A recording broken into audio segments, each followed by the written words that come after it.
consecutive primetime games for the Bills, and we're here to break down tonight's action for you here on the Crowd Assist podcast, presented by Trainwreck Sports. See it on that nice little swanky hat that Kevin's wearing down there? That's a beautiful, beautiful hat. Those white hats are so fresh. Before we talk about the hats, I got to tell you about something else that's pretty fresh, and that's Picasso's Pizza. They've been serving up amazing pies, delicious pizza in Buffalo for 4 generations, and they are open for takeout and delivery. So they're making it easy on you guys so you can go out and support them. Get some of that delicious cup and char pepperoni that Picasso's is known for. Now is the time to support local businesses. Please do your part. Support our good friends over at Picasso's. Kevin Massari, as always. Massari, I'm sorry. I had it for about 2 weeks or so. We'll forget I messed it up. How you doing, buddy? Living the dream, man. Ready for this Monday and getting going here. 8:15. Couldn't be better. Could not be better at all. And also here, Maniac, our third wheel for the evening. Maniac, buddy, how's it going over there? Hey, the third wheel is very crucial when it comes to a tricycle. So even though I'm basically on this date with you as we're getting ready for Monday night, I can't wait to talk over this matchup with you boys. Yeah, and the elephant in the room in all of this is that for the first time all season, the entire Bills active roster did not show up on the injury report. There were some limited participants, some questionable throughout the week, but most notable making his return, Matt Milano. He will be welcomed back with open arms. You know, AJ Klein has done pretty well in his absence over the last couple weeks, but Kevin, over to you. What does getting Milano back mean for this Bills defense? Yeah, I mean, it's going to be interesting because we don't know how much he's going to play, if much at all. I wouldn't be shocked to see him in sub packages like we saw prior to the Peck IR stint, 36% of time. And Tommy has a lot to say about this topic, too. You can hear him in the background. He's really passionate about Matt Milano. But, I mean, it's quite frankly something that you're going to have to adjust your expectations for. I don't see him going 100% of the snaps, 50% if you want to call it lucky. But they love A.J. Klein. They love blitzing A.J. Klein. I think you'll see Milano in coverage situations, which they don't have a tight end to worry about. They don't have a big threat in the middle of the field to worry about. They have Debo on jet sweeps. Mm-hmm. They have Brandon Ayuk on, he's a beast, but he's not going to be the guy that's going to need Matt Milano. He's going to use his typical cornerback. So I don't think you'll see him too much. I think you'll see him work into the action and getting him ready for a bigger threat, maybe an AR Debron next week. As they play the Steelers. So I think you'll see him in sub packages. I think you'll see him in some nickel situations. They don't really play a lot of base defense 4-3, and I don't think they want to get A.J. Klein off the field in pass situations and pass rushing situations. So we'll see. He's there if someone gets hurt. If someone gets hurt for short-term, long-term, he's there in that situation. But I think you'll see him. He'll help. And I would guesstimate 35% of snaps. 35 would be good. 35 would be solid. Keep them healthy, keep them fresh. That's what it's all about because we actually have playoffs to almost certainly look forward to. We do have about 7% on that playoff meter that we can go up this with a win tonight. Maniac, outside of Milano, who's someone that you're looking for an impact tonight? Well, it was Cole Beasley because I was starting him in fantasy, but let's face it, he's pretty dependable, right? He knows what he's doing. Mm-hmm. What I'm looking for is a big game. We've seen big games out of Josh Allen. We've seen big games out of Stephon Diggs. We've seen big games out of Cole Beasley. I'm looking for a big game out of Devin Singletary. He kind of had a lackluster finish to last week's game. I think there were even whispers, is Zach Moss starting to ascend to potentially a starting role, which I don't agree with. I think we liked what we saw with Devin last year. I think he's the Thunder to Moss's Lightning, even though I think we should actually probably reverse those based on those characteristics. But with that said, Devin Singletary, 15 to 18 touches tonight, somewhere in 100, 110 yards. I would love to live in that neighborhood tonight. Yeah, I've got some player props for him that I'll bring up in a little bit. But before we continue with the Bills action, obviously, it was a whole Sunday full of games yesterday. Half of a football game has passed already on this Monday for some Monday afternoon football. And if there's one takeaway I have from what I've seen this weekend and really all year, and it's that there's really, sure, you have the Chiefs who might be, the front runner for the Super Bowl, but they're, after that, it just seems like there are 6 or 7 teams between the Saints, the Seahawks, the Bills. You could throw the Titans in there, but do you? The Bucks, all these weird teams that are kind of at the tops of their conferences and their divisions. It just seems outside of the Chiefs, who even look vulnerable against Denver, the conference championships, the Super Bowl, it's really all up for grabs in what's already been an extremely weird and unconventional year where we have maybe the worst 11-0 team in NFL history. Who knows? I don't have a stat to quantify that, but sorry, Dad, I'm just going to come out and say that. Kevin, after a day of football without the Bills, what did you see around the NFL yesterday that took your eye? Yeah, I have the game on in the background here, 14-3 right now, right as the start of the third quarter. Pittsburgh just doesn't look good. They haven't in multiple weeks. So they're not a team that scares me. They're definitely a team I would love to play. They're not a team that I want to play at this point of the year because it only hurts you. So these are situations where I don't really mind as much having Pittsburgh on the schedule. I don't know how much better they are than even a San Francisco team, to be fair. Mm-hmm. But Kansas City is definitely the cream of the crop in the AFC. And my wild card teams there.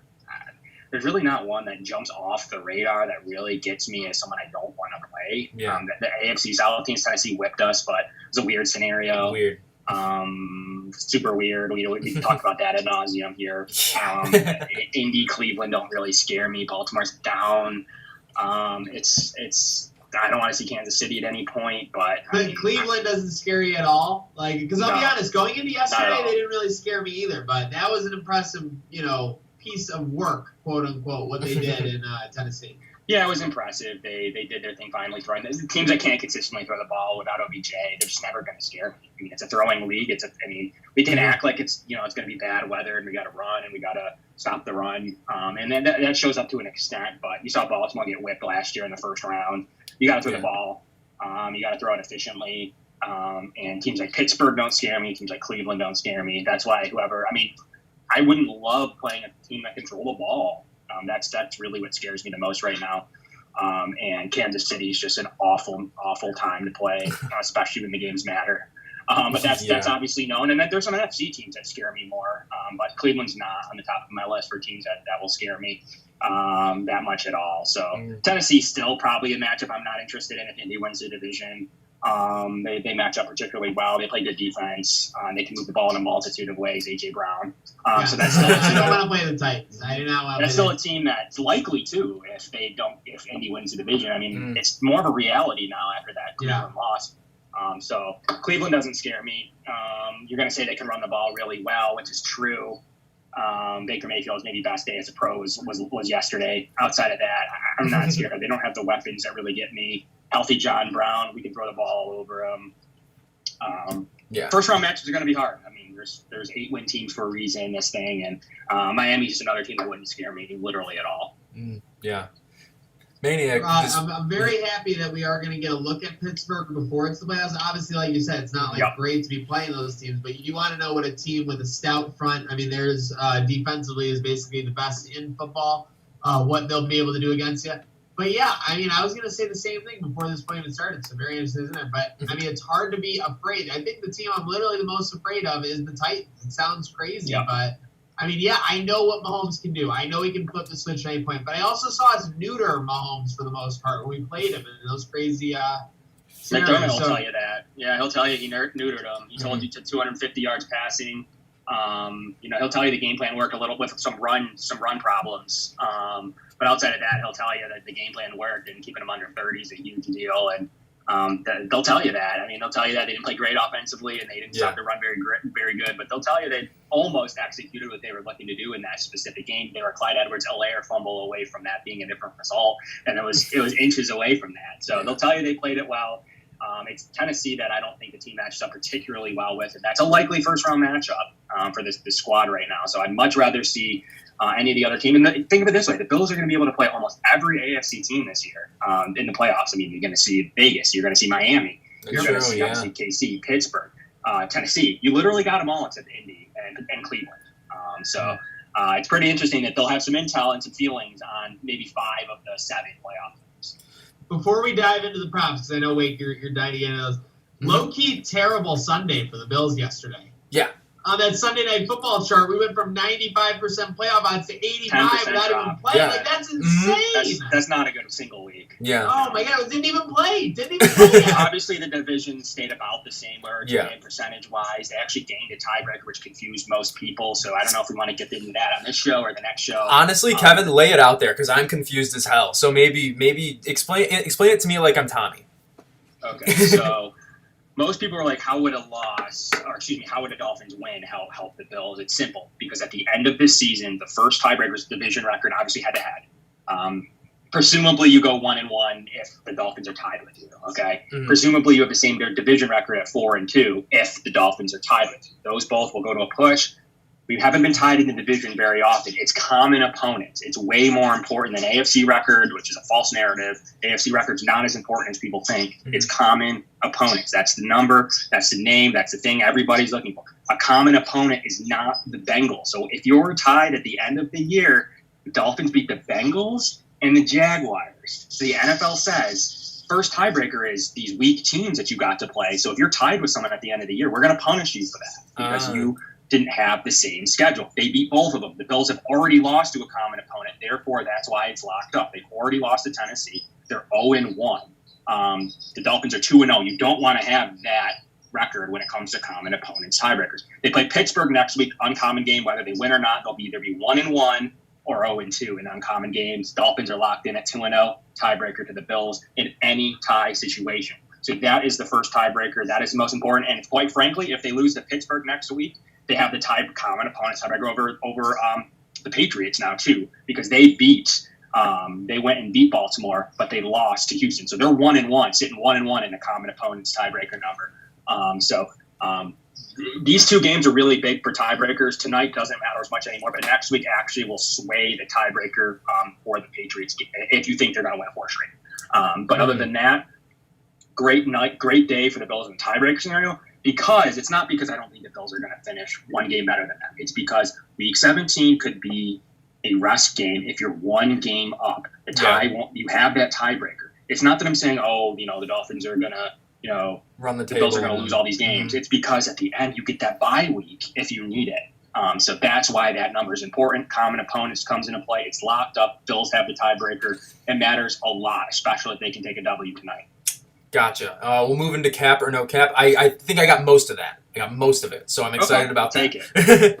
That's a good day. It's like vegetables. Like, it didn't taste good going down, but in the long run, it could be pretty huge what happened. I should really start eating more vegetables. If you want a Dolphins win, you wanted them to beat the teams you don't play. It's that simple. It's not hard to understand. If they have to win, like I wanted them to lose too. I thought that was a shaft the way that some of the roughing was handled. You want them to beat teams that aren't in common. Only 2 of them. They won them both. So locked it up. Gotcha. Makes sense. This is before cap or no cap. We got Degenerate Al chiming in. Messer! And we also got one of Kev's biggest fans, Spence. He said, Kev, you got to rebuy a PS4 so you can play Fortnite again. I know, Kev, a lot of people are missing you on Fortnite. We got to see how. Kevin hedged his bet, sold his PS4 to a buddy, and all in was securing a PS5. I'm following about 10 trackers. It's clouding up my football feed right now. Definitely clouding up mine too. Something that's clouding up one of my group chats right now is going to be the first cap or no cap that we do. Someone, obviously the Bills inactives came out. Nothing shocking, really. Obviously, Jake Fromm, TJ Yeldon, Tyler Kroft, and Trent Murphy are the 4 inactives for the Bills. Someone in one of my group chats said, give me Kroft over Knox. So cap or no cap? Kevin, would you take Kroft over Knox on the football field today? A downer on Knox, man. I don't love him. Mm-hmm. I get the idea. They think he's a better blocker. Mm-hmm. I think he shows more potential. I probably would take Kroft over Knox. So you're saying no cap? Mm-hmm. So I'm saying no cap. There we go. Thank you. on the situation, but it's honestly not. That one doesn't have me too furious either way. I just don't want to see Knox make a dumb play, and that'll change my opinion quickly. Maniac. Any preference? I gotta go with the crazy pick here, and that's Knox. I feel like that's the boom or bust of the two. I think with Kroft, you're a little bit more dependable. You know what you're getting. Knox, you might have, if he can catch the ball, and I say that, respectfully. Obviously, like, when he gets it in his hands, he's one of the most dangerous runners in the league, I think you could almost argue. So, yeah, if he can get his hands on the ball and get into that San Fran secondary, I think you might see Dawson Knox kind of break out on a prime stage, which is perfect. It's going to be funny. You could see, this could be the game where Andre Roberts finally gets a return touchdown. So even though we know he's been having a good year low-key without an actual, touchdown to show for it, it'll be very interesting to see what happens in prime time, gents. Can't wait to see it. Definitely can't wait either. First player prop we'll do is not going to be for a Bill. It's going to be for Raheem Mostert. his over-under on Bovada is 60.5 rushing yards. Cap or no cap, he hits the over. Over. I'm going cap. I think he hits the over. I think you'll see a lot of them. He's a bad matchup for a speedy. They run a lot of outside zone. Bills are good in outside zone. They're bad against up the middle dives. They struggled against zone reads against Kansas City. I see him going over, but I don't think it's going to be game changing. But I'm going in the upper two figures. I'm going 80 to 90. They'll use a few backs, but he's good. He's a good player. He is solid, and most importantly, and probably Kevin, I think you would attest to this. Shanahan knows how to use him when he's implemented, and what's called for him is basically his specialty. I will go with the over as well, but just like Kev, I don't think it's a thing where Mostert dominates the Bills. I think he gets just maybe a couple big runs on the San Fran side of the field, like maybe a couple trap runs here or there. I think he gets to about 75-80. Yeah, that makes sense. I also think he's going to go over. And if you look at, I feel like he'll have a similar game to Austin Eckler, who didn't break the game last week, but he did turn in. If we want to talk about it in terms of fantasy points, sure. He had 11 catches for 85 yards. He had just about as many yards on the ground. Didn't get in the end zone. So if we can hold Raheem Mostert, who's a very explosive running back, to something similar, that's a good day at the office. That'll probably be somewhere. I would say so. Cap or no cap, Stephon Diggs over 77.5 receiving yards. He could be shadowed by Richard Sherman the entire game. It's something I forgot to ask our guest from Pro Football Network, but I would say cap on him going over. I hate to say it, but I think this is going to be one of those games where we really utilize the depth we have at offense between Beasley, between Gabe Davis. I know they have more injuries at cornerback behind Richard Sherman, so it could be a situation where we see Gabe Davis and Cole Beasley eat a little bit. So I think, Diggs is probably, he'll be impactful. He'll probably get his, 6 to 8 catches, but I don't think it's going to top that 77.5 receiving yards. Yeah, I'm going no cap. I'm saying a big touchdown in this game, but I'm going about 50 to 60 yards. So if you're setting it at 80, 77, 80, I think that's a no cap. I don't think he's gonna hit it. Yeah. It might be close, but I think Sherman will do enough. I think you're right. The Bills will use different personnel, different groupings. They'll do a few different things. I got him probably right around 6 catches, 60 yards, and a touchdown. Maniac? I can see this being a Daboll game. McKenzie action, some Gabe Davis inclusion, some Beasley, obviously. Yeah, the running backs. With that said, it's tough to bet against him. I mean, we remember early in the year, Stephon Diggs' over-under for catches every game was about 5.5. So the first couple of weeks, he could have really crushed that. Looking at it, he's beaten 5.5 every week except one. Real quick, can either of you tell me which one it was?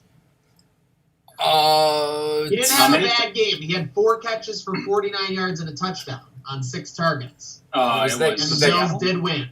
Seattle. Not Seattle. Wake, anything? I got nothing. I'm sorry. Rams. It was Rams? It was one of the NFC games. Yeah. Josh looked very composed that day, had a strong start. But so with that said, with Sherman on him the whole game, I do think the 49ers will make it. Everyone seems like they still don't believe in Josh Allen. I think you saw it from the defensive coordinator for the 49ers again. He goes, this quarterback really showed us a lot on film. And so, you know what? If I doubt Josh Allen, which a lot of these years, I go, I have to take away this guy's top weapon, which is Diggs. Diggs is the X factor for this year. Then that's the reason he's looked so good. I got to take him away. They'll make an effort to do that, and he goes under. Yeah, no, that's a good point. And I did want to mention it because you brought him up, Sly, the defensive coordinator of the 49ers. Do have a really great video I've pre-created. So if there's a right situation for it, you might see some original cap content coming out at some point tonight. Oh, boy, do I love that. Can't wait. Well, OCC.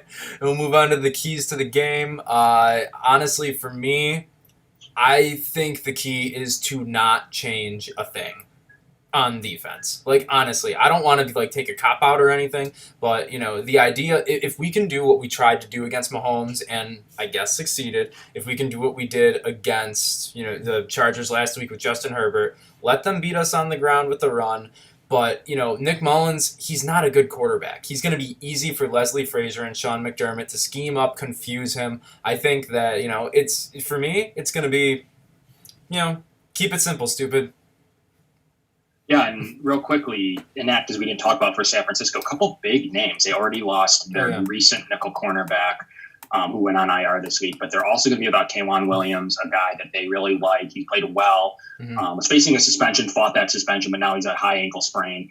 But they also just scratched Emmanuel Mosley, a cornerback. So they're playing with Akella Witherspoon, a guy that they benched earlier this year. Could be a key to matchup for this game. So they're without 4 of their 7 cornerbacks. Pretty big deal. I know they have Merritt. They have, like I said, Witherspoon, and they have Richard Sherman, but that's it. So they're very thin there. They're in trouble, and they also scratched their punt returner, Trent Taylor, who struggled in their offense. But interesting note to bench him. So they'll have someone else back there. Something to note. I don't love Corey Bajorka, as most people know that, but on his weird punts, let's watch and see if he drops something, because there's a new punt returner back there from San Francisco tonight. Interesting. Good call bringing that up. I meant to bring that up, so thank you, especially with the cornerbacks. And so, I talked about your key to the game. Sorry, I completely had a brain fart there about the direction of the show. No, it's all good. Key to the game, though, is keep the pressure on, throw the ball. I was fine with the game plan against the Chargers.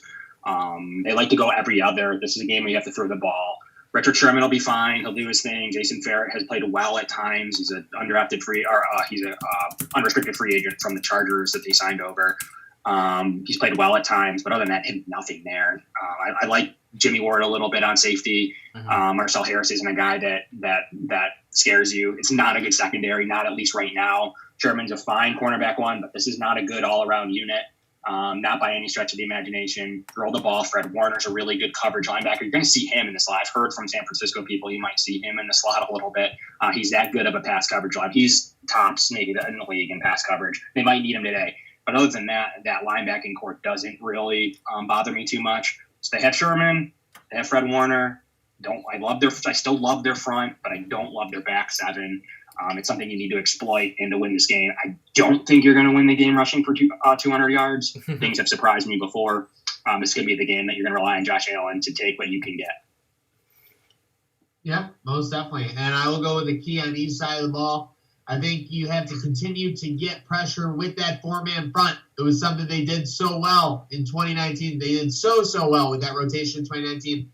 Kev, real quick on that, what have you seen out of Jerry Hughes the past couple weeks? It feels like maybe a little resurgence brewery in the middle of this year. He's not to his 10-sack self, but pressures and pressures. He's going to end up with 7, 8 this year. He's a guy that gets disruptions, he gets hurries, he gets pressures. He's a speed rusher, so he's going to get the leverage of some of those stats, but you always know he's there. You got to get the ball out quickly. So he's always in his career lost some of those sack numbers, but he affects the passer. And he's a guy that's been really good lately. And quite frankly, the defense in general has been getting after it. They have some of the best linebacking rushing numbers in the league. AJ Klein, he's getting his sacks. He's got a ridiculous number for a linebacker in a 4-3 system, a 4-3 over, or 4-3 under that they run. A lot of nickel coverage. So, I love the team ability to rush the passer. It's been the top of the league lately. Really bad for 6 weeks. It's such a weird, but after that they've been top 7 in most defensive categories. So pretty underrated, full strength defense guys. Perfect time to peak, right? Getting everybody back. So that's the thing. I feel like for the first time what you're going to get out of the linebackers of Milano and Edmonds. You know what you're going to get out of the DBs. They're basically, for the most part, full strength there. So let's get it out of the defensive front there. And on the flip side, obviously McDermott's, mic'd up was making all the headlines this past week with, loving Josh Allen, loving the swagger, damn it, or whatever. But with that said, did you guys see Joey Bosa's mic'd up? Oh, yeah. Against the Bills. It was insane. I didn't realize what a monster game he had until, my goodness. So what I want to see is the Bills. He was their only player. Front, really. The offensive front. So I want to see both front. I want to see the trenches. I want to see the battle, where this battle is won. I want to see them keep Josh Allen clean because our friends at PFF, they tell us that if Josh Allen has a clean pocket, he is the highest rated QB in the league. Let's go. That hurt them so much to tweet out. It really did. The teeth were probably just grinding. Well, this is the end of the show. We'll end it how we always do with our picking the games. Kevin, start with you. Score prediction. How do you see it playing out tonight? Tommy's in the background pretty anxiously wanting to pick this game. I'm going to go, yeah, no, he's feeling it. I mean, that gave me motivation for what I think of this score. I think that they'll score. I'm going with 31 to 21. I've said this before. I don't ever trust a team without George Kittle. I don't ever trust a team that has Nick Mullins. You have to win games against quarterback-less teams. He's competent. He's fine. But you have to win games against quarterback-less teams. It's just the NFL. It is what it is. Sean McDermott does well. These remind me of the Trevor Siemian games. When you get Brandon Allen, these games in the past, or Sean McDermott really. Yeah. There you go. That's another example. Good. He's really good against bad quarterbacks. He has his warts against teams that have good quarterbacks, as does everyone. McDermott struggles a little bit with that. And he struggles a little bit against really good running teams, so that's really the only edge San Francisco would have. We saw it in New Orleans in that crazy game a couple of years ago. It's been many years since then. You saw it in Kansas City, but they don't have a quarterback like Drew Brees, and they don't have a quarterback like Patrick Mahomes. I'm not scared of Nick Mullins. You do anything you can to stop the run. They don't really get beat on outside zone. I'm not scared of Deebo Samuel. He might get his, but it's not going to be something that kills you. So to me, Sean McDermott always does well against bad quarterbacks. He's not really lost to one. Sam Darnold once is really the only example, and he has talent.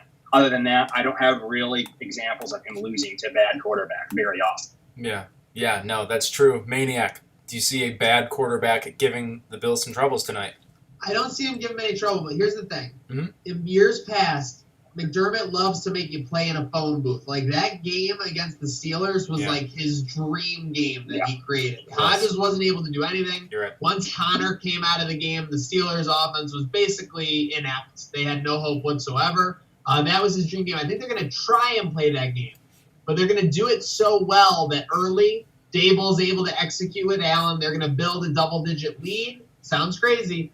Then it'll be a little sloppy in the second half down the stretch. I have the Bills actually winning 31-26. So I think 49ers going to touchdown late. I like the 31 number from Kev. 31-26, and that's with a late San Fran touchdown or a late San Fran score. That model has been the game of like 8 of their games this year. So, can't fight that. Yeah, I'm thinking it's going to be a little lower scoring. The Bills are 7-3-1 on the over/under. And the Niners are 5-6. Think it's going to stay on the under this game. But I've had some good luck rolling in over the past couple days. Yesterday, I started out a parlay, Saints money line, Vikings money line, Vikings Jaguars over. It was 9-0. It was 15-0 at the end of the first half, and then it pushed. So the parlay's still alive. It just has to finish out with a Bills win, and I feel really good with that. Got it after it flipped to being plus money for the Bills, after they switched to being underdogs, which I still don't get. I'm saying it's going to be 24-13, and I don't really think we're ever going to be worrying after the first half is done. I think it's going to be. I don't think there's going to be a worry in the world. We always got to be worried for that third quarter, though, no matter what's going on. Yeah, I mean, okay, once we get out of the third quarter. Late third that they've struggled in. It's pretty misconception. They've done really well in the first half. And the first drive, that first 5 minutes of the third quarter is good. Yeah. So it's not out of halftime. You can't say, they don't do this, they don't do that out of halftime. You're right. It's really, you can say they might take their foot off the gas a little bit. They've been up late. Arizona, LA, they've been up a lot. Seattle even. I mean, they've been up a lot recently. Seattle was borderline. If they didn't keep scoring, Seattle would have came back. Mm-hmm. Their MO is to get up big and kind of relax, and it's kind of the way that it goes around the league right now. But they need to keep their foot on the gas. They need a game that they can write home about on the road. We'll see. We had, like we said in our crossover show, will this stadium thing matter? Will it pump them up like we saw in Tennessee when the world was against them, or will they just be like, I want to get home for Christmas? We'll find out tonight. Yeah, I mean, I already know that they're probably going to bring up the nuke fluke, the Hail Murray, whatever the hell you want to call it. I've never heard it called the nuke fluke. Oh, that's Kevin Masseri, awesome. Trademark pending right there. Yeah.